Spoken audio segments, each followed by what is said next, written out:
33절 말씀부터 보도록 하겠습니다. 마태복음 21장 33절 말씀부터 46절 말씀까지는요, 예수께서 또 다른 비유를 말씀하셨습니다. 포도원 주인과 종들, 나중에 아들 부르는데 아들까지 죽여버리는, 그래서 나중에 포도원 주인이 와서 심판하게 된다라는 말씀. 이 말씀이 결국 이제 바리새인들이나 대리새 사람들, 서기관들, 이런 사람들이 자기들에 해당하는 말인 줄 알고 그리고 이제 예수님을 죽이려고 합니다. 그럼에도 불구하고 그들은 예수님을 선지자로 알고 있었다라는 굉장히 중요한 증언을 하고 있는 그런 말씀입니다. 자, 33절 한번 읽어볼까요? 시작. 다른 한 비유를 들으라. 한 집 주인이 포도원을 만들어 산을 다리로 두르고 거기에 즙자는 틀을 만들고 망대를 짓고 농부들에게 새로 주고 타국에 갔더니, 다른 한 비유를 들으라 라는 말씀을 이제 헬라 원어로 보면은요, 어떤 의미냐면 이제까지 한 비유와 유사한 또 다른 비유지만 그러나 전혀 이제까지 한보다 좀 더 깊은, 좀 더 의미 있는, 조금 더 내용이 있는, 조금 더 다른 각도를 지닌 이런 비유를 내가 말하겠다. 이제 그런 의미의 말입니다. 그래서 예수님께서는 이제까지 이렇게 말씀하시고 나서 이 같이 논쟁하는 사람이 누구죠? 대제사장이나 바리새인들이나 이런 사람들이란 말이에요. 그들에게 직접적으로 예수님의 사역에 대해서 말씀하시는 거예요. 이것을 비유로 말씀하셨습니다. 그래서 직접적으로 이렇게 말씀하셨던 이유는 뭡니까? 그들에게도 여전히 기회를 주시는 거예요. 어떤 사람들은 말하기를, 야, 예수님이 만약에 가론다가 없었으면 십자가를 안 지셨을 것이고 그럼 우리 구원을 못하는 거 아니냐, 이렇게 얘기하잖아요. 근데 여러분, 하나님이 전능하신 분입니다. 그러지 않았으면 또 다른 방법으로 우리의 구원을 완성해 나가시는 거죠. 역사를 아시는 하나님이 만약에 그러셨으면 또 다른 방법으로, 미래를 아시는 하나님이 또 다른 방법으로 우리의 구원을 위한 정말 놀라운 계획들을 만들어 가셨을 겁니다. 그래서 예수님은 아주 담대하게 이들에게 회개할 수 있는 기회, 예수님을 죽이고 십자가에 못 박을 수 있는 그런 죄에서 벗어날 수 있는 기회를 충분히 제공하시기 위해서 다른 한 비유를 들으라, 이렇게 말씀하시는 거예요. 그러면서 말씀하시기를 어떤 비유를 들었냐면, 마치 한 집주인이, 어떤 사람이, 그런 뜻입니다. 포도원을 만들었다. 이 사람이 돈으로 산 것도 아니고 권력으로 뺏은 것도 아니고 그냥 부모에게 유산으로 받은 것도 아니고, 이 사람이 자기의 힘을 들여서, 자기의 노동을 들여서 아마 아주 황량한 땅을, 황폐한 땅을 헐값에 샀을 겁니다. 그래서 그것을 아주 열심히 농사를 져서 열심히 가꿔서 비옥한 땅으로 만들었어요. 그것을 표현해 주는데 뭐라고 표현합니까? 산을 다리로 두르고 거기에 즙자는 틀을 만들고 망대를 짓고, 그렇게 말하죠. 예전에 김용기 장로님이라고 계셨습니다. 가나안 농군학교에. 가나안 농군학교에 가서 며칠 동안 이렇게 훈련받으면요, 꼭 군대 기분이에요. 군대보다 더 합니다. 세상에 밥알을 몇 알 먹는지 세고요. 치약을 3mm 이상 짰었으면 안 됩니다. 돌도 이랬는 대로 돌 위에 돌을 올려놔요. 침상 생활을 했답니다. 침대 생활을. 왜 그러냐 그러면 바닥에 누우면 게을러진다는 거예요. 그래서 침대 생활하라는 겁니다. 그래서 그때부터 제가 침대가 머리에 박혔어요. 침대 생활해야 일어나기 쉽다는 거예요. 사람이 일어나기 쉬운 자세로 자야지 퍼져 자면은 더 게을러집니다. 그 말은 맞는 것 같아요. 잘 때요, 조금 불편한 자리에서 자면요, 1시간 이상 자기 어렵잖아요. 근데 그러고 나서도 그냥 또 좀 피곤한 게 가시니까 뭘 할 수 있는데, 너무 편안한 자리에서 자려면 이게 팍 퍼져버리니까 좀 곤란한 것 같아요. 특히 김영기 장로가 했던 말은, 우리나라 구들장 문화가 이게 전통적으로 건강에 어떨지 모르지만 게으르다는, 게으름을 주기에 딱 좋다는 거예요. 구들장에 배 쫙 깔고 누우면 일어나기 싫다는 거예요. 그래서 침상을 만들고 침대를 만들어서 된다고 이렇게 강연했던 그런 내용들. 그래서 제가 한번 말씀드렸지만, 기도굴에 가면 이렇게 써놨습니다. 이런 아치형으로 조국이 안심하라. 하루에 4시간씩 조국을 위해서, 나라를 위해서 기도하시고, 다른 게 아니라 나라를 위해서 기도하시고, 자녀들 아침에 종치면서 깨워가지고요, 그래가지고 이제 일시키고, 뭐 그렇게 하셨던 분이 이제 김용기 장로님입니다. 참 대단한 분이고요. 아주 정말 농촌 계몽에 탁월한 분이고, 이분한테 와서 많은 분들이 배워가요. 그래서 정신교육하는데 정말 대단합니다. 군대도 더 각딱 잡고 앉아야 돼요. 이렇게 자기 자리에 딱 자기 번호가 있어요. 아무나 앉으면 그 자리에 딱 앉아 있어야 됩니다. 자기 자리에 각딱 잡고 있어야 돼요. 뭐 그렇게 해서 정신교육을 하고 했는데, 그분이 했던 게 뭐냐면 자식들 데리고 개척하고 땅을 개간하는 거예요. 개간해서 자기들 일시켜서 개간하고요. 농촌 잘 살게 해야 된다고, 먹거리 만들어야 된다고, 잘 사는 운동해야 된다고 하면서 땅을 개간하는 거예요. 개간해서 그 비옥한 땅을 만들고, 또 저장이 안 되니까 저장하는 방법을 만들고 연구하고, 스스로 그래가지고 기술을 나눠주고, 농사짓는 기술을 나눠주고, 그래서 지금 이제 그 농사보다도 계몽운동을 하는 단체가 더 만연해져 있는 학교가 가나안 농군학교라는 겁니다. 대단한 겁니다. 이 집주인이 그랬던 것 같아요. 열심히 농사를 짓고 열심히 땅을, 황량한 땅을 싼 값에 개간을 해서 사들여가지고 개간을 해서 쭉 비옥한 땅으로 만들었어요. 망들여서 아주 훌륭한 땅으로 만들었어요. 그리고 나서 이렇게 좋은 땅을 만들어 놓고 나서 이제 종들을 구해서 돈 주고 샀겠죠. 이렇게 사람들 고용했겠죠. 그러니까 그만큼 넓은 땅이다. 사람들을 고용하고 할 정도로. 그리고 자기는 맡기고 타국에 이제 멀리 이제 아마 자녀들 들고 유학을 갔는지, 자녀들 유학을 데리고 갔는지 멀리 가서 살았습니다. 그래서 이렇게 맡겼어요. 이제 그 얘기를 하고 있는 겁니다. 마치 이제 하나님에 대한 이야기를 하면서 같이 비유를 말하죠. 그래서 농부들에게 새로 주고 타국에 갔더니, 멀리 갔더니 이렇게 말씀하십니다. 자, 34절. 열매 거둘 때가 가까우매 그 열매를 받으려고 자기 종들을 농부들에게 보내니. 이제 추수할 때가 다가와서 이제 새를 거두려고, 새를 주고 왔기 때문에 새를 거두려고 이제 자기 종들을 보냈다. 이제 그렇게 표현하고 있습니다. 자, 35절 말씀. 농부들이 종들을 잡아 하나는 심히 때리고 하나는 죽이고 하나는 돌로 쳤거늘. 몇 명을 보낸 겁니까? 종들을? 3명을 보냈는데 하나는 어떻게 했죠? 잡아서 심히 때렸다. 그냥 단순히 매질을 한 게 아니라 원어에 보면 어떤 의미냐면 가죽을 벗겼다라는 의미가 있어요. 그만큼 심하게, 그냥 단순히 때리는 게 아닙니다. 완전히 죽을 만큼, 가죽이 벗겨질 만큼 그만큼 심하게 채찍을 했다. 그러니까 예수님께서 채찍에 맞을 때 쫙 때리고 어떻게 합니까? 살점이 탁 묻어나가죠. 이 채찍 끝에 납덩이를 달아놔요. 그래가지고 쫙 하면요, 몸에 쫙 감기면서 탁 붙습니다. 이렇게. 그리고 다시 쫙 뛰면 쫙 떨어지면서 살점이 떨어져 나가는 거예요. 이렇게 붙었다가. 그래서 그런 납덩이들을 많이 붙여놨대요. 채찍에. 그래서 쫙 때리니까 얼마나 납덩이가 무거우니까 또 아프기도 하고 얼마나 힘들겠어요. 마치 그런 겁니다. 그래서 이 침이 때렸다는 것은 예수님이 어떠한 매질을 당할지에는 일종의 예표입니다. 예표. 근데 마치 그렇게 심히 때렸다.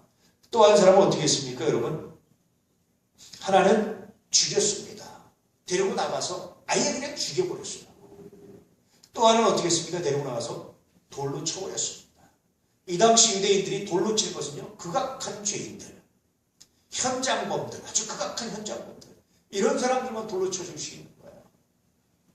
이 마치 이 포도원의 종들을 어떻게 취급한 겁니까? 정죄인 취급을 한 거예요. 사형수 취급을 한 거예요. 그래서 그렇게 죽였다라는 겁니다. 그래서 마치 너희들이 이 바리새인한 대제사장들 향해 앞에 놓고 예수께서 하시는 말씀이 너희들이 나를 이렇게 죽일 거라고 말하고, 그러면 나중에 애들이 그 순간에 때 그게 떠오르면 어떻게 됐겠습니까? 이런 우리의 앞날을, 우리가 할 일을 미리 아시는 분이라면 어떤 분이겠어요? 우리가 행할 일을 미리 아시고 있는 분은 어떤 분일까라고 생각하고 뭐니까 멈춰야 되는 거예요. 늘 말씀드렸지만 사람은 멈출 줄 아는 사람이 정말 멋있는 사람입니다. 자동차가요, 여러분 잘 달리는 것보다 더 중요한 게 뭔지 아십니까? 멈출 줄 아는 거예요.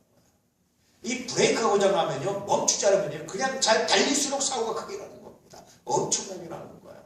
간혹 가다가 고속도로 운전하면요, 차가 가다가 휘겨져 옆으로 휘겨져 나가는, 돌처럼 굴러가는 걸 볼 때가 있어요.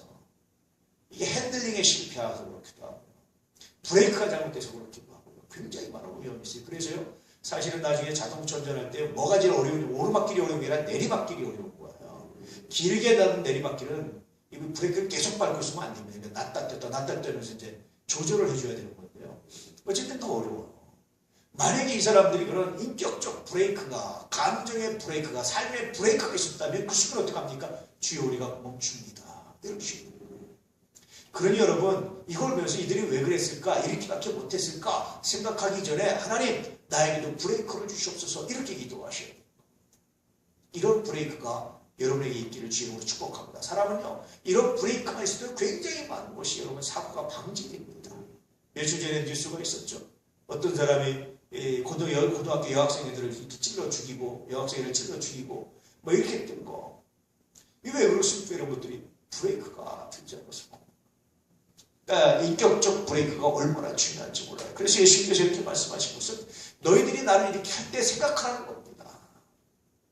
아, 맞아. 우리가 하기 전에 바로 며칠 전에 예수님께서 이분이 우리한테 이렇게 할 거라고 예언을 했는데, 예측했는데, 우리가 우리 행동을 이렇게 예측했는데, 아, 안 되겠다. 우리 행동을 예측한 분이라면, 그렇다면 우리가 멈춰야 되는 거 아니냐. 그러고 가서 어찌하오니까? 라고 물어야 되는 겁니다. 이런 브레이크 기능을 상실한 사람들, 이런 사람들이 어떻게 끝까지 죄를 짓는지 본문에는 잘 나타나 있습니다. 자, 36절 말씀 시작. 다시 다른 정도를 처음보다 많이 보내니 그들에게도 그렇게 하였는지라. 처음에 몇 명 보냈습니까? 3명 보냈습니다. 아마 처음보다 많이 보냈으니까 5명이나 6명이나 뭐 10명이나 이렇게 보냈죠. 얼마나 포도원이 넓었으면 그 새 주고 사는 사람들이 얼마나 많았다는 겁니까? 아마 제가 보기에 포도 이렇게 깎아서 이렇게 쪼개가지고 각 가구별로 너는 이거, 너는 이거, 너는 이거, 너는 이거 이렇게 나눠졌을 겁니다. 그래서 아마 그게 그 포도원 때문에 한 마을 전체가 아마 먹고 살지 않았을까. 그 정도니까 되니까 맡겨놓고 그 새만 가지고 외국에 살고 외국에서 또 여러 타인들 거릴 수 있었지 않겠습니까? 이렇게 자주성가한 사람. 하나님을 의미하는 거지만 그렇습니다. 그게 더 많은 정도를 보냈는데 그 정도를 어떻게 했습니까? 똑같이 때리고 죽이고 돌로 쳤거든요. 이 비유는 뭡니까? 이제 다시 예수님을 보내서 죽였는데 또 다시 예수님께서 예수님의 제자들도 똑같이 예수님의 제자들도 똑같이 할 것이다 라는 그런 비유, 그런 암시, 그런 예표가 이 안에 들어져 있죠. 그래서 이때도 또 다시 뭡니까? 이 사람들이 멈출 수 있는 기회입니다. 예수님에게서 못했으면 이제 그 다음에도 멈출 수 있는 기회예요. 그 다음에도 멈춰서 회개하고 돌이키면 다시 구원받을 기회가 있었습니다. 스데반의 설교가 마찬가지인데 스데반의 설교 때 사람들이 일심으로 귀를 막고 달려 돌을 쳐 죽였거든요. 이렇게 사람들을 죽이기 시작하는데 이때도 뭡니까? 멈출 수 있는 기회입니다. 그걸 구원받아요. 예수로 죽은 것도 모자라서 이제 그 다음에 다른 것도 이제 다른 사람들 더 많은 제자들도 죽이게 되는 멈춤이 상실되어 있는 브레이크를 파열된 이런 삶을 살아가는 사람들에 대한 계속적인 경고를 하시고 있는 겁니다. 자, 37절 말씀 시작. 후에 자기 아들을 보내며 이르되 그들이 내 아들은 존대하리라 하였더니 그 후에 자기 아들을 어떻게 보냐? 그들에게 보냈다는 겁니다. 원문에 보면 그냥 보낸 게 아니라 그들에게 보냈는데 그들이 어떤 사람들입니까? 자기 정도를 무참하게 짓고 더 많은 분을 무참하게 죽여버린 사람들이에요. 아들을 보내는데 여러분 아마 존경할 것이다 라는 이렇게 기대도 있었지만 두려움도 있지 않겠습니까? 더군다나 하나님은요 이미 아셨습니다. 뭘 아셨습니까? 십자가에 못 박고 죽을 걸 아셨어요. 이 말씀은 뭐와 어떤 말씀과 같은 말씀이냐면 요한복음 3장 16절에 있는 말씀과 같은 말씀이에요. 하나님의 세상을 이처럼 사랑하사 독생자를 주셨으니 이는 저를 믿는 자마다 멸망치 않고 구원을 얻게 하려 하십니다. 이 말씀인데요. 똑같은 의미의 말씀인데 마지막에는 하나님께서 자기 아들을 그들에게 보내셨다. 그들은 그냥 살인자들이고 자기 종들을 죽인 사람들이고 그렇게 죽였으면 의도가 뭐겠습니까? 세금 안 내겠다는 거 아닙니까? 그거 강제로 자기들이 뺏겠다는 거 아닙니까? 갖겠다는 거 아닙니까? 그런데 그들에게 다시 보냈다. 결국은요 사람들은요 하나님께서 이 비유를 하시는 이유는 뭐냐면 하나님의 권위, 하나님의 것, 하나님이 누려야 할 자리, 하나님이 행사하셔야 될 것을 위임받아서 대신하면서 하나님이 자 이제 갖고 와라라고 말하는데 못 주겠습니다. 안 주겠습니다. 안 됩니다라고 말하는 이게 얼마나 심각한 문제입니까? 그렇잖아요. 살면서 우리 일은 또 없을 것 같습니다. 예컨대 우리는 청직이라는 말을 자주 하잖아요. 물질의 청직입니다. 우린 청직입니다. 자녀들도 내 소유가 아니라 하나님의 소유고 단지 내 자녀를 하나님께서 보내주시기 때문에 내가 하나님을 대신해서 양육하는 그런 사람에 불과합니다. 우리는 말하잖아요. 고백하지 않습니까? 그런데 하나님께서 자 이제 나를 위해서라고 말하면 안 됩니다. 못합니다. 똑같은 일을 한다는 거예요. 내 돈입니다. 안 됩니다. 못합니다. 똑같은 말을 한다는 거죠. 그래서 사실은 이들과 우리들이 과연 다르냐라는 거야. 청지기로서 이들도 청지기인데 사실은 청지기로서 이런 역할을 감당해서 주인이 요구할 때 당연히 주인데 전체 다 달라는 것이 아니고 뭘 들은 겁니까? 당연히 세를 주인한테 돌려야지 세를 계획한 대로 가려고 하는데 그거 싫어가지고 그거 안 주고 죽여버리는 거야. 혹시 하나님의 청지기라는 인식을 잊어버리고 우리가 내 소인 것처럼 하나님의 것을 내 것인 것처럼 생각하고 살아가는 건 아닌지 하는 생각을 할 때가 굉장히 많죠. 제가요 가만히 묵상하고 이렇게 관찰하는 게 목회를 하다 보면 어쩔 수 없이 됩니다. 왜냐하면 제가 여러분 하나하나를 묵상하고 관찰하지 않으면 기도가 안 나오는 거예요. 뭘 믿어요? 하나님 그냥 복 주십시오. 하나님 그냥 잘 되게 하십시오. 이거 가지고 안 되잖아요. 어떤 면을 고쳐야 되는지, 어떤 면을 하나님 복 주셔야 되는지, 어떤 면을 하나님 인도하셔야 되는지를 묵상해야 되잖아요. 그게 묵상한다는 것은 다른 말로 관찰한다는 의미입니다. 그래서 묵상이라는 말은 관찰이라는 말과 거의 같은 의미로 써요. 뭐 히브리 원어도 마찬가지입니다. 읊조린다라는 뜻도 있고요. 그래서 관찰을 하게 되는 거죠, 사람들. 참 재밌는 게요. 하나님의 청지기로서 하나님이 원하실 때 하나님 것을 드리지 않으면요. 그 몇 배는 나중에 다 나가게 됩니다. 이렇게. 그럴 일 너무나 많이 봐요. 결국은 아껴지는 게 아니다. 이런 생각을 할 때가 많아요. 주 안에서 여러분 은혜 안에서 이런 이 종들처럼 하지 마시고 하나님께서 요구하시다. 하나님 알았습니다. 하나님의 것입니다. 하나님 알았습니다. 내가 하나님의 것입니다. 하나님 알았습니다. 나의 시간도 하나님의 것입니다. 나의 재능도 하나님의 것입니다. 이렇게 하나님께 드려주십니다. 그런 은혜, 은총이 있기를 주 이름으로 축복합니다. 그것이 이 사람들의 죄에서 이 사람들의 실수에서 건진받는 정말 중요한 방법입니다. 이 자세가 없으면 안 돼요. 이것이 제가 보기에는 일종의 브레이크입니다. 멈춰서서 내 것인 줄 알고 가다가 하나님께서 말씀 알았습니다. 하나님 당신이 원하신다면 당신의 것입니다라고 말할 수 있는 고백할 수 있는 것이 일종의 영적인 브레이크가 아닐까. 이 브레이크를 상실하고 살아가는 사람들이 얼마나 많은지 몰라요. 참 슬플 때가 많습니다. 자 38절 말씀. 농부들이 그 아들을 보고 서로 말하되 이는 상속자니 자 죽이고 그의 유산을 차지하자 하고. 아들을 보고 아들만 죽이면 이제 상속자가 없어지니까 그의 유산이 다 누구 거야? 공중에 뜰 거 아니냐. 어차피 외국에 멀리 가 있는데 돌아오지도 못할 거고 이제는 우리가 이제 이 땅 우리가 학자 받은 이 땅 우리가 주인이 될 수 있는 거 아니냐. 욕심이 생기기 시작합니다. 마치 하와가 아담이 선악을 알게 하는 나무에 실감해서 욕심이 생길 것 같은 거예요. 처음에는 감사함을 받았을 겁니다. 아마 주인이 불러가지고 야 이건 네가 짓고 이건 네가 짓고 이건 네가 농사 이건 네가 농사 짓고 1년에 이렇게 농사 져서 얼마큼을 나한테 세로 주고 이거 하자 라고 할 때 굉장히 감사함이 있었을 거예요. 우리가 10분의 1 얘기하는데요. 하나님이 근데 원래 보편적으로 사람들이 2분의 1을 세금으로 걷어가는 날들이 굉장히 많았어요. 옛날에 2분의 1도요 양심적인 거였습니다. 3분의 1, 4분의 1은 굉장히 양심적인 그런 건 굉장히 선한 사람이었어요. 여러분 소득의 반을 띄어간다고 생각해보세요. 1년 소득에. 아니면 3분의 1이나 4분의 1을 띄어간다고 생각해도 살겠습니까? 근데 하나님이 10분의 1을 얘기했듯이 아마 이 주인도 이런 여러 가지 정황상으로 이스라엘에게 굉장히 저렴한 세를 줬을 겁니다. 이 감사가 시간이 돼서 뭐가 된 겁니까? 당연한 것이 되고 더 많은 욕심이 되는 거예요. 그래서 감사를 잃어버리면 사람이 타락하게 됩니다. 인격이 무너지고요. 삶이 무너지고 신앙도 무너지게 되어 있습니다. 그래서 여러분 가장 중요한 것 중에 하나가 뭐냐면 감사예요. 감사를 잃어버리지 않는 겁니다. 이게 얼마나 귀한지 몰라. 얼마나 감사한지 몰라. 늘 감사를 잃어버리지 않기 위해서 내가 어떤 것이 감사한지 어떤 것이 은혜인지를 아는 겁니다. 우리 여러분 호흡할 수 있다는 것은 굉장히 은혜잖아요. 어떤 때는요 일부러 호흡을 하고 숨을 한번 참고 있어봐요. 이렇게 참고 좀 있다 오면 뭘 얼마 못 견딥니다. 아주 오래 견뎌요. 제가 보니까 40초, 45초 쫄똥살똥 아주 그냥 목숨 걸고 견디면 아마 1분을 견딜 것 같습니다. 한번 해보면 어떤 때는 일부러 물 받아놓고 대야에 이렇게 고개를 숙이고 이렇게 넣어봐요. 한번. 그런 생각해보면 돌이키면서 돌아뜨면서 하나님이 숨 쉴 수 있으니 정말 감사합니다. 감사합니다. 돌아보면 그리고 묵상해 보면요, 그렇게 생각해 보면요, 감사한 것이 얼마나 많은지 몰라요. 예전에는 금식기도 정말 많이 했습니다. 뭐 기도하면 무조건 금식이 기도인 줄 알았어요. 금식이가 가깝게 지냈습니다. 금식이하고. 그렇게 하나님께서 열정적인 기도가 되고 그래도 제대로 된 기도가 돼서 응답되는 줄 알고요. 정말 열심히 금식 기도했어요. 난 군대 가서도 금식 기도했다니까요. 내가 말씀드렸다시피. 군대 가서 밥 안 먹으면 안 되거든요. 고참들한테 혼나고 그러는데 거식증도 위배됩니다. 근데 또 하여튼 요령껏 금식을 했어요. 요령껏. 사순절 때만 금식하고요. 그 와중에도 금식했습니다.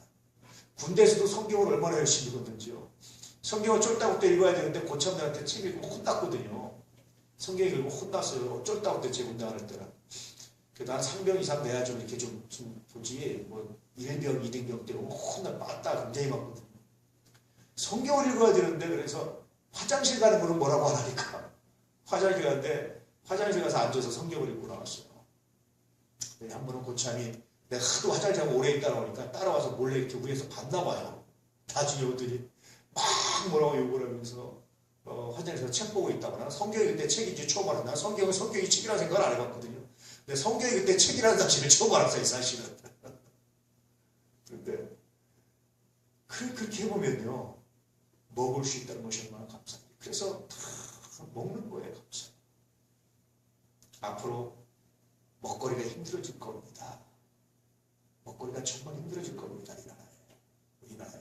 식량 자금률이 30%가 안 돼요, 우리나라에. 근데도 다 농부들 부셔가지고 도시 만들고 있어요. 정치적 의미 없이 말한다면 세종시 만들고 신도시 만들고 뭐 만들지, 일산에 가서 완전 다 저거 농지들에 다 부셔서 만들고 있어요. 심각한 겁니다. 그리고 싼 값에 갖다 먹는데, 만약에 우리나라 이 곡식을 수출하는 나라들이 흉내에 들면 뭐 수출 먼저 합니까? 자기네 먼저 먹어요. 난리나는 겁니다. 지금 밀가루값 올라가는 거 보십시오, 여러분. 난리예요, 이제 앞으로. 굉장히 심각한 문제. 제가 수년 동안 얘기했잖아요, 이 얘기를. 심각한 문제가 생깁니다, 앞으로. 근데 아직도 그러고 있어요. 나는 정말 난 아파요, 마음이. 자동차 팔고 뭐 만들고 더 중요한 게 지금 농지 확보하는 것 같아요, 나는. 근데 못하고 있어요. 너무 슬프고 마음이 아플 때가 종종 있습니다. 어쨌든 이게 얼마나 감사한지 몰라요. 그런데 이 감사를 잃어버렸어요. 감사를 잃어버리니까 먹는 것이 얼마나 귀하고 감사한지를 모르니까 다른 일을 하고 다른 행동을 하고 다른 게 할 때가 많습니다. 제가 보니까 이 종들이 왜 이러느냐, 감사를 잃어버려요. 똑같습니다, 여러분. 감사를 잃어버리면요, 예배드림의 감사, 하나님의 일을 하는 것에 감사, 먹고 마실 때 감사, 하나님의 은혜에 감사를 다 잃어버리고, 그다음부터 뭐가 됩니까?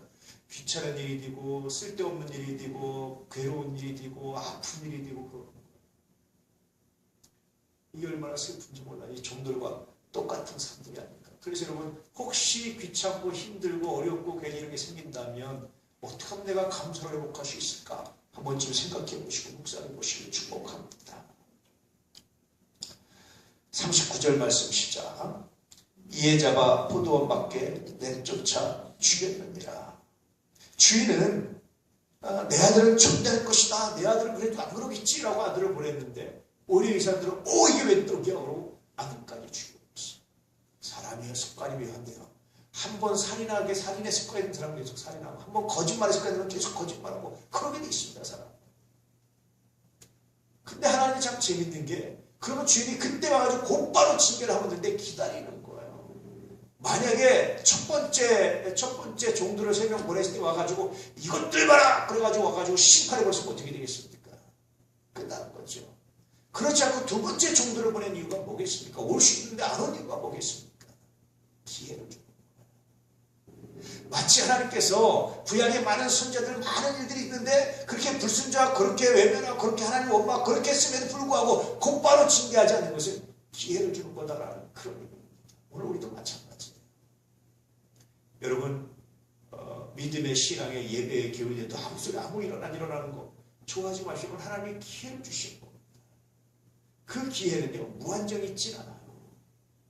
내가 인생을 살아가면서 얻을 수 있는 용서의 카드가 굉장히 많은데, 그런데 그 카드들이 하나씩 없어 있다고. 기회가 굉장히 많은데 그 기회가 하나씩 30이 있다고 생각해 보십시오.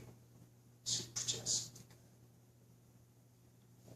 기도해야 될 때, 무릎 꿇어야 될 때, 이때를 놓치지 않는 은혜가 있기를 축복합니다. 40절 말씀 시작. 그러면 포도원 주인이 올 때에 그 농부들을 어떻게 하겠느냐. 자, 이제 아들까지 오셨으니까 마지막에 누가 와야 됩니까? 포도원 주인이 오는 거. 와서 뭐 하는 겁니까? 단순히 돈 받으려고 오는 게 아니에요. 뭐 하러 오는 겁니까, 여러분? 심판하려고 오는 거예요. 뿐만 아니라 포도를 다 내쫓아버리는 거예요. 그러려고 오는 거예요. 모르니까 이들도 그걸 알았습니다. 41절 그들이 말했습니다. 시작. 그들이 말하되 그 악한 자들을 진멸하고 포도원은 제때에 열매를 맺을 만한 다른 농부들에게 새로 줄지이다. 아주 정확한 대답을 했습니다. 당연히 진멸해버려야죠. 당연히 죽여버려야죠. 당연히 내쫓아버려야죠. 진멸이라는 게 완전히 박살내서 가루로 만든다는 건데 그렇게 해버려야죠. 그렇게 말합니다.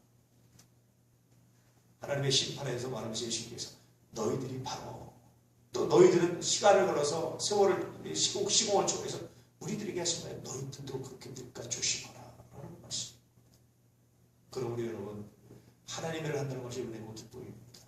그런데 이것이 감사할 일로 보이고 이것이 당연한 것이 되어서 그래서 기쁨으로 감사하지 않고 불평으로 원망을 하면서 이렇게 한다면 우리도 다를 바가 없다. 이 생각을 우리는 늘 묵상하고 늘 해야 되지 않을까 하는 생각을 합니다. 42절 말씀 예수께서 이르시되 너희가 성경에 건축자들이 버린 돌이 모퉁이의 머릿돌이 되었다니 이것은 주로 말미암아 것이요 우리 눈에 기이하도다 함을 읽어본 일이 없느냐. 성경 비유를 말씀하셨습니다. 건축자들의 버린 돌이 모퉁이의 머릿돌이 되었습니다. 건축자들은 사람들은 이건 쓸모없는 돌이 하고 확 버렸는데 하나님은 오히려 그걸 가지고 머릿돌로 가장 중요한 초석으로 만드셨습니다. 너희들이 쓸모없다고 버리고 너희들이 이익이 안 된다고 버리고 너희들이 재미없다고 버리고 너희들이 마음에 합당하지 않다고 버린 그 돌이 하나님께서 주이신다는 사실을 기억하라는 말씀이십니다. 오늘날도 그런 것 같아요. 오늘날도 그런 사람들이 참 많습니다. 세상에서 버림받은 사람들이 하나님 앞에 귀하게 쓰임받는 일들이 종종 있습니다. 버림받은 일들이 그렇습니다. 이 비유를 통해서 예언을 통해서 다시 또 말씀하셨죠. 43절 그러므로 내가 너희에게 이르노니 하나님의 나라를 너희는 빼앗기고 그 나라에 열매 맺는 백성이 받으리라. 그러나 내가 결론적으로 하나 말하겠다. 그것은 뭐냐면 하나님 나라에 관한 것인데 너희는 빼앗기고 너희는 빼앗길 것이다. 이 당시 유대인들이 생각하는 하나님의 나라는 가나안 땅이에요. 이들이 생각하기에 야 그럼 우리가 가나안 땅에서 쫓겨난다는 말이냐 뭐 이런 뜻입니다. 그런데 예수님께서 말씀하신 하나님 나라는 가나안 땅이 아니라 뭡니까 여러분?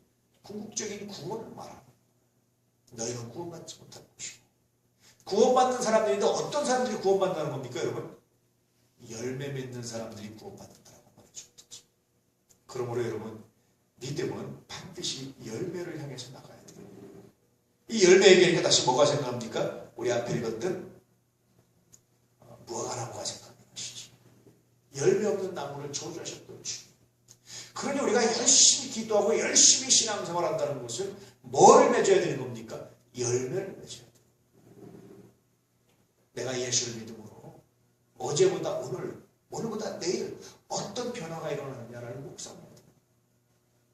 그런데 예수를 오래 믿을수록 여러분 이게 무뎌져가지고 예배의 경건함이 사라지고 신앙의 경건함이 사라진다면 하나님을 사랑하는 마음이 사라진다면 이건 심각하지 않겠습니까? 제가 우리 교회 예배 드리면서 왜 광고를 예배 전에 맨 먼저 하는 줄 아십니까? 물론 사실은 광고도 교제라는 굉장히 중요한 의미가 있어요. 그런데 보니까 교제라는 중요한 의미보다는 예배가 중간에 흐트러지는 것 같아요. 그래서 광고를 맨 앞으로, 맨 뒤로 축도 끝나고 하려니까 또 나만 살 수 없이 맨 앞으로 놓다 보니까 사실은 문제도 있죠. 조금 늦게 오면 광고도 못 들어요. 그래서 그런 일이 있었어요. 뭐 이렇게 됩니다. 그래도 맨 앞에 놓는 거예요. 예배입니다. 내가 담임 목사이지만 앞에서 누가 찬양할 때 내가 중간에 내려와 이렇게 내가 말해본 적이 없어요. 왜냐하면 앞에서 인도하는 그 순간 누구도 타치할 수 없는 하나님의 사람입니다. 본인 양심과 본인 신앙과 본인 인격입니다. 문제가 있으면 그 다음에 안 서는 거지 그 당시에는 타치를 못합니다. 말해본 적이 없습니다. 본인들이 찬송할 만큼 하고 넘겨주면, 물론 이제 우리는 적당히 잘하고 넘겨주지만 그때까지 기다리지 내가 그만해 잘라 이렇게 말해본 적이 없어요. 그건 본인의 양식이고 본인의 신앙. 왜냐하면 예배이기 때문에. 예배의 주인은 누굽니까? 하나님이십니다. 누가 했든 그 예배의 주인은 하나님이시지 사람이 아닙니다. 예배에 대한 철저한 생각이 없이는 신앙은 병들게 돼 있고 무너지게 돼 있습니다. 그런데 점점 지나가면서 예배에 대해서 그 철저성이 그 소중함이 사라지는 일들을 종종 봅니다. 왜 그렇습니까? 신앙이 병들었다는 거죠. 오늘 이 사람들 예수께서 아주 결론적으로 담대하게 아주 간략하게 말씀하셨습니다. 너희는 빼앗길 것이다 라고 말했는데, 그럼 이제까지 말했던 비유, 이렇게 종들을 죽이고 아들까지 죽인 사람이 누구더라는 겁니까? 너희가. 아들 언제 죽였습니까? 아마 이들이 그렇게 말할 겁니다. 아들 언제 죽였습니까? 우리가 그렇게 말할 건데, 이 아들 언제 죽인 겁니까? 며칠 있다가. 그러니 이 아들까지 죽인 너희다. 그래서 너희는 구원받지 못한다라고 말씀하실 때, 아들이 십자가 달려 죽는 그 장면에서 뭘 생각해야 되는 겁니까? 하나님 멈추겠습니다. 하나님 그만하겠습니다. 하나님 잘못했습니다 라고 말할 수 있는 기회를, 그들이 다시 범죄하지 않게 하기 위한 기회를 예수님 주시는 겁니다. 이 깊은 의미를 알았으면 좋겠다는 겁니다. 그리고 누가 구원받느냐? 누구라고 특정하지 않았어요. 단지 누가 구하냐? 누구든 이방이든 누구든 어떤 사람이든 열매 맺는 그 사람이 구원받았고 열매 맺는 그 사람이 하나님의 백성이다 라고 말하는 겁니다. 뭐 지기가 목사고 장로고 권사고 집사고 이런 게 중요한 게 아니라 누구든지 열매 맺는 사람이 구원받고 열매 맺는 사람이 하나님의 백성이다. 그러면 뭐 해야 되는 겁니까? 교회에서 이 소중한 직분을 맡았다는 그만큼 열매를 맺어야 된다는 의무다라는 것을 말해줍니다. 똑같이 하면 안 되는 거예요. 자, 44절 말씀 시작. 이 돌 위에 떨어지는 자는 깨지겠고 이 돌이 사람 위에 떨어지면 그를 가로로 만들어 흩어지리라 하시니. 무슨 얘기입니까 여러분?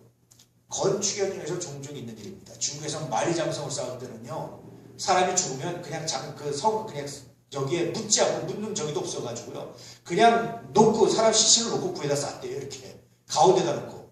그러니까 이게 넓잖아요. 그러니까 가운데는 흙이니까 가운데다 집어넣고 그냥 쌌답니다. 양쪽으로 돌로 그냥. 이게 무덤이라는 거예요.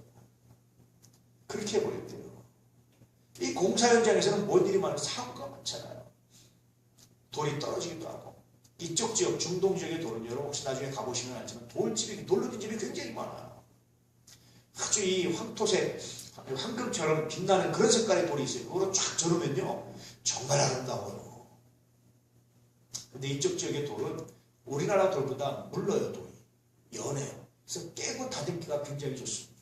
우리는 돌 깨는 거 어렵죠. 그래서 돌집이 많지 않은데, 돌로 된 게 많지 않은데, 덕수궁에 돌담기는 있지만, 근데 그게 많지 않아요. 그런데 이쪽 지역은 그게 많아가지고 돌로 이렇게 집을 많이 지어요. 근데 돌로 집을 짓다가 어떻게 된 겁니까? 위에서 잘못하면 밑에서 일하다가 떨어져 맞아 죽기도 하고, 위에 올라서 일하다가 떨어졌는데 밑에 돌이 있어 떨어져 죽기도 하고, 공사 현장에서 수없이 많이 일어나죠. 왜 그런 겁니까? 뭐가 잘못됐기 때문입니까? 왜 이런 사고가 납니까? 기초가 잘못된 거죠. 특히 건축자들의 버린 돈. 에이 못해 그러고 버렸어요. 이거 못 써 그러고 버렸어요. 밑에 지나다 마저 죽을 수도 있어요. 떨어져 죽을 수도 있어요. 그래서 그들이 완전히 죽을 것이다. 다시 말하면 예수님 건축자들 버린들이 예수님 자신을 지칭하는 건데, 예수님에 대한 제대로 된 고백과 예수님을 제대로 신뢰하고 믿지 않으면 결국 죽게 될 겁니다. 가루가 될 겁니다. 무너질 거다라는 이제 그런 이야기를 하시고 있는 겁니다. 자, 45절 말씀 시작. 대제사장들과 바리새인들이 예수의 비유를 듣고 자기들을 가리켜 말씀하신 줄 알고, 여기까지 얘기해도 못 알아들으면 바보죠. 그렇죠? 자기들이 가리켜 그런 것이다라고 말씀하십시오. 이때도 여러분 뭡니까? 이제 알았으면 뭡니까? 확실히 알았으면 기회잖아요. 어떤 기회입니까? 회개할 수 있는 기회입니다. 사도행전은 두 가지 종류의 사람들이 나와요. 스데반 같이 이스라엘의 죄를 막 지적했을 때 귀를 듣기 싫어 귀를 막고는 스데반을 죽이는 사람들 있고, 또 어떤 경우는 형제들하고 우리가 어찌할꼬 라고 장탄식하면서 무릎 꿇는 사람들 있어요. 구원받는 사람이 누굽니까? 어찌할꼬 무릎 꿇는 사람이 구원받아요. 그러니 여러분, 어찌할꼬라고 무릎 꿇으시는 것이 얼마나 귀한지 몰라요. 이것이 뭐라고 했습니까? 이것이 영적인 브레이크예요. 어찌할꼬라고 무릎 꿇을 줄 아는 것이 영적인 브레이크. 점점점 이런 브레이크가 사라지는 그런 시대가 아닙니다. 제가 요즘에 가만히 살아보면 느끼는 게 있습니다. 과거에 우리 20세기를 무한 경쟁 시대라고 말했어요. 근데 제가 보니까 요즘 시대는 무한 파괴 시대입니다. 아까도 말씀드린 뉴스를 보니까 자식들도 죽여요. 여러분 이게 무슨 일입니까? 그리고 자기가 살 수 있겠습니까? 자기도 죽이는 거죠. 과거 20세기는요 경쟁입니다. 남은 내가 짓고서 나는 사는 방법을 봤어요. 근데 오늘날에는 사실 너 죽고 나 죽자예요. 과거 경쟁 시대는 너 죽고 나 살자거든요. 근데 오늘날에는 너 죽고 나 죽자예요. 정말 무서운 사회가 되어버렸습니다. 제가 경쟁 시대에서 파괴 시대로 들어올 것 같다 하는 목사가 그런 생각을 했어요. 왜 그럴까요? 왜 그럴까? 이 시대를 어떻게 하면 여러분 치유할 수 있을까? 제가 보기에는 복음으로 돌아오는 것밖에 없습니다. 하나님 말씀밖에 없다. 그런 생각이 확신이 듭니다. 그래서 여러분 제자들에게 이 순간에 회개할 수 있게 해주셨어요. 우리는 이런 현상들을 보면서 이렇게 파괴의 시대를 살아가면서 우리가 뭐 해야 될 겁니까? 하나님의 경고입니다. 우리들에게 뭐 하신 거예요? 기도하라고, 우리들이 무릎 꿇으라고, 예배를 사랑하라고, 말씀 가운데 있으라고 하는 경고입니다. 이게 얼마나 귀하고 아름다운 경고인지 정말 놀라운 기회입니다. 이 기회를 놓치지 않는 은혜가 있기를 축복합니다. 자, 46절 시작. 잡고자 하나 무리를 무서워하니 이는 그들이 예수를 선지자로 알며 잡고자 하나 어떤 겁니까? 마치 종들이 주인이 보냈던 종들을 그 아들까지 잡아서 죽였던 것처럼 그렇게 하고자 하나 그런 뜻이죠. 그랬는데 이들이 누구를 무서워했습니까? 무리를 무서워했어요. 예수는 누구를 두려워하셨습니까? 예수는 어떻게 하십니까? 무리를 무서워하지 않았습니다. 무리에게 인기를 얻기 위해서 예루살렘에서 확 일어나는데 확 이렇게 무리를 의무하지 않았어요. 어떻게 하십니까? 곧바로 성전을 하셨어요. 성전을 막 둘러부셨어요. 예수님께서. 무리를 무서워했다면, 무리를 배렸다면 결코 할 수 없는 일입니다. 그래서 그렇게 화려하게 입성하신 그 다음날 아무도 먹을 것을 갖다 주지 않아서 그 잊지 않은 무화과 열매를 찾을 수밖에 없는 그런 현실이 있었습니다. 그런데 이들은 하나님이 아니라 사람들을 무서워하시고 사람들을 두려워했습니다. 그래서 더 큰 죄를 짓습니다. 그래서 말하기를 이런 그들이 예수를 뭐로 알았다는 겁니까? 선지자로 알았다. 원어 중에 원어로 이렇게 나와 있습니다. 여러 선지자 그룹 안에 여러 선지자 중에 하나로 인식했더라. 똑같이 선지자와 같이 인식했더라. 그런 말입니다. 그럼 여러분 참 재밌잖아요. 이들이 예수님이 선지자인지 모르고 정말 죽인 겁니까? 그렇지 않았다. 우리는 보편적으로 예수님을 이들이 죽였을 때 정치범으로 죽였고요. 예수님이 참남하다, 범죄를 했다. 하나님을 의인들의 하나님이 아니라 죄인들의 하나님을 만들었다. 이렇게 해서 죽였다고 이제 표면적으로 기록되어 있거든요. 근데 실제 이들의 속마음이 있는데 이들의 속마음은 예수를 뭘 알았던 겁니까? 몰랐던 겁니까? 알았다는 거예요. 뭘 알았습니까? 선지자로 알았다. 그래서 예수님께서 앞에 비유로 하신 예언처럼 하신 말씀을 이들이 다시 충실하게 따라가는 거예요. 스스로 파괴의 길로 걸어가는 거예요. 놀랍지 않습니까? 이렇게 직설적으로 말씀하셨는데 불구하고 이렇게 직설적으로 이렇게 파괴의 길로 걸어가는 것도 쉽지 않을 겁니다. 그런데 그런 것이 이 말씀을 통해서 우리에게 주는 메시지가 있습니다. 다시 말씀드리지만 오늘의 메시지는 브레이크입니다. 하나님은 나에게 영적인 브레이크를 주시옵소서. 할렐루야. 뻗지 않고 기도할 수 있는 을 주시옵소서. 감정이 끝을 모르게 분노로 치닫고 내가 끝을 모르게 정리가 안 되고 내가 브레이크 없다. 하나님이여 나에게 브레이크를 주시옵소서. 기도하시는 은혜가 있기를 축복합니다. 그 브레이크가 여러분을 살게 할 겁니다. 그 브레이크가 여러분을 하나님 안에 있게 할 겁니다. 그 브레이크가 여러분에게 놀라운 능력이 될 것입니다. 이 브레이크를 발견하는 이 브레이크를 간직하는 하나님의 사람들 되시길 주의 이름으로 축복합니다. 오늘 그러므로 말미암아 이 포도원의 종들처럼 하는 사람이 아니라 오히려 환대하고 영접하고 감사하고 기뻐하는 그런 역사를 간직한 하나님의 사람들, 그렇게 뜨거운 마음으로 하나님을 사랑하는 역사, 이런 역사를 간직해 가시길 축복합니다. 여러분 시간이 가고 세월이 갈수록 여러분 하나님에도 나이를 먹어갈수록 여러분 하나님 나라에 가까워진다는 사실을 기억하시고 더 깨어 기도하시고 더 무릎 꿇어 기도하시고 더 열심히 하나님에게 헌신하시고 하나님의 사람들 되시길 정말로 진실로 축복합니다. 기도하겠습니다. 아버지 하나님